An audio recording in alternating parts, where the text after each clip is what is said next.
We see ESG as an enabler of returns. I think having a very strong ESG strategy gives your investment horizons longevity.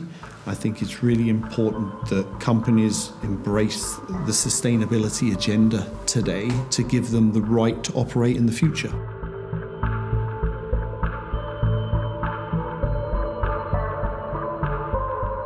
As a business, you need to be thinking about what's our future and how do we survive and how do we manage these risks, because they're real and they're happening now, so we need to attend to them today, not tomorrow.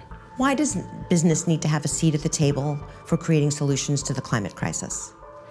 It's an existential issue that basically business has to respond to. Through every age, through every decade, there's been some burning issue that businesses had to respond to, and business models have had to adapt. And the reality is that we've blown our chances in terms of the planetary boundaries. And so now we're in a grey zone where we don't actually know what will happen next because we've exceeded what the planet can cope with. So it's really just, if you want to stay in business, if you want to be a successful business, this is yet one more thing you need to get your head around. Business is complex and there's no escaping that. Society is demanding better attention to the climate and to the ESG agenda. I think that from a risk perspective, reputationally, an organisation like Noble Holdings, which has a foundation owner, needs to be seen to be leading that agenda where it can. It needs to be seen to be a fast follower where it has to be. And I think reputationally, a lot of organisations, it's almost their licence to operate is to make sure that they're satisfying the demands of the ESG agenda globally. I'm responsible for sustainability and mobility at the BMW Group in Munich. And that means that I'm taking care of our carbon footprint, about the reduction of resource consumption, but also about how our products integrate into an overarching mobility system, ranging from transport to electric energy and the supply of that to our customers. If you look at our numbers, we have been ramping up our sales of electric vehicles very fast over the last years. We will see the launch of a fully new developed family of products in the coming year, which has been developed right from the outset with reduction of the total carbon footprint over its full life cycle. There are people who say, I want a car that is fun to drive, that is nice, prestigious, and others who do a very thorough calculation on the carbon impact they have with this product, from purchase to usage. So we have to cater to all of that. We have customers who have a high sustainability motivation of their own, who also as private people want to know, is this made properly? Did they care about the carbon impact of steel? Did they look into where the stuff comes from? So it's not either or. We have all of those motivations and we have to meet all the expectations. My name is Frank Mayer. I'm a member of the board of management at Bosch. Bosch is a global technology company with a very strong purpose around producing technologies invented for life.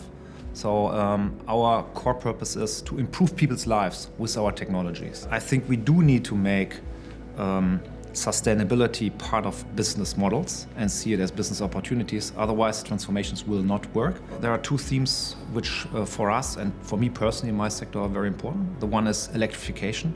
The second is digitization. It's digitization and artificial intelligence. These are the two big mega trends Bosch is investing in. Sustainability is innovation, and innovation is sustainability. We audaciously redefine the limit of possible. And redefining the limit of possible not only when we talk about the sport cars, the one that we race with, but also, most importantly, the way we manage, let's say, our impact on the external world. As you go about this sustainability journey at Ferrari, what is the skill set that you're looking to nurture, grow? People that ask the reason why something is done some way, they challenge it. And then whatever you do, whatever your background, if you have people that ask themselves the why, they can make a difference. I rely a lot on two things, on the ingenuity of humankind and on their willingness to work together. So I am optimistic, yes. There's a lot businesses can do. They can work within their industries, and we see this happening in oil and gas with IPECA and looking at how we can bring businesses in a sector together to find new ways to develop innovation. In that sort of pre-competitive space, there is a lot of room for innovation, and I think we've seen a lot of great things coming out of that. There's a lot business can do in that respect. There's also a lot business can do, especially big business, in terms of their supply chains. Because like most economies, the majority of businesses are small, medium-sized enterprises, and they form the supply chains of many of these large multinational companies. And so it's really important for big business to be working with their suppliers, with their supply chains, really to transform how they do business and in what they demand, and to partner with them in finding solutions to deal with some of these problems. For organisations that are a turning point or haven't yet started, I would recommend don't waste another day. Set your agenda, make it realistic, be transparent with your stakeholders, drive forward as much as you can.